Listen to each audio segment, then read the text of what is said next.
Ողջունում եմ սիրելիներ, Աստված օրհնի բոլորիդ։ Քիչ առաջ համացանց թերթելիս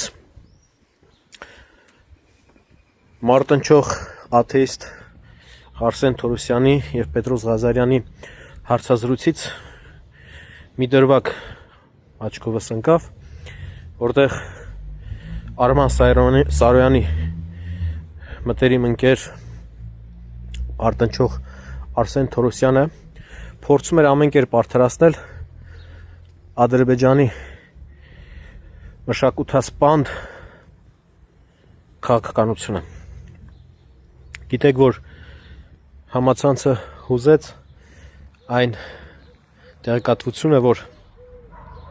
ադրբեջանցիները Ստեփանակերտում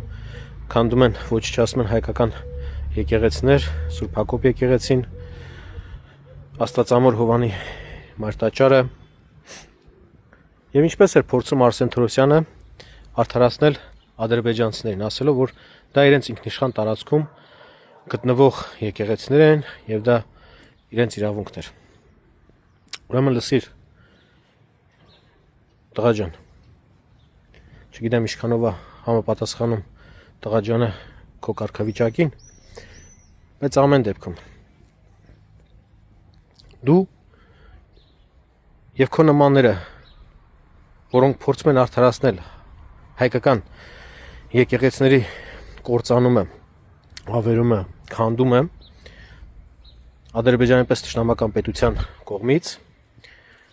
դուք այսօր ձեզ իրավունք եք վերապահել ձեր քաղաքական լիդերի գլխավորությամբ եւ տիրադավ մի քանի, չգիտեմ, իբրև թե հոգեվորականների մասնակցությամբ ձեզ իրավունք եք վերապահել քաղաքական օրակարգ ձևավորել եւ քաղաքական հայտ ներկայացնել ընտրությունների շեմին, թե իբրև դուք մտահոգված եք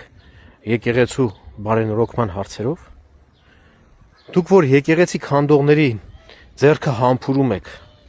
նրանց արարքներին էլ վախենում եք գնահատական տալ, դուք այսօր հանդես եք գալի եկեղեցին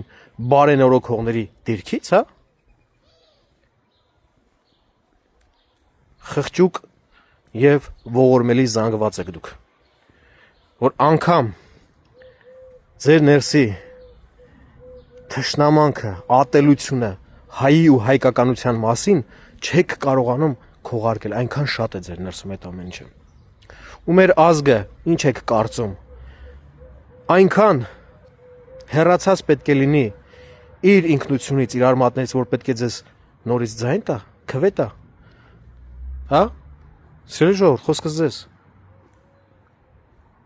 Դուք ում եք ձայն տալու, ում եք ձեր ձայնը տալու, ում եք իշխանություն տալու ձեր փոխարեն որոշումներ կայացնելու համար, ում եք օժտելու մանդատով աշխարհում ձեզ ներկայացնելու համար, այս տեսակներին, հա, որոնք եկեղեցի քանդող թշնամու ձեռքը համբուրում են, հա, արարքները արդարացնում են, այդ տեսակին եք ձայն տալու։ Կարծում եմ ոչ, այդ տեսակը մեր ինքնության հետ ընդհանրապես կապ չունի։ Դեռ սրանց գենը պետք է ստուգեն, հայ են թե հայ չեն, չեմ կարծում, որ հայը այդքան հայատյաց կլինի։ Աստված օրհնի ձեզ բոլորիդ։ Մտածեք, Ժորժ ջան, մտածեք, թե ովքեր են այսօր հանձն առել եկեղեցին ճակերտների մեջ հասկանանք բարենորոգելու առաքելությունը եւ ովքեր են այսօր քաղաքական հայտ ներկայացնում առաջիկա 5 տարիներին ձեր իշխան եւ ձեզ կառավարիչ կարգվելու համար։ Աստված օրհնի ձեզ բոլորիդ։ Մտածեք, թե ում պետք է ձայն տակ, եկեղեցի սարքողներին ձայն տակ, թե եկեղեցին քանդողներին ձեր ձայնը տակ։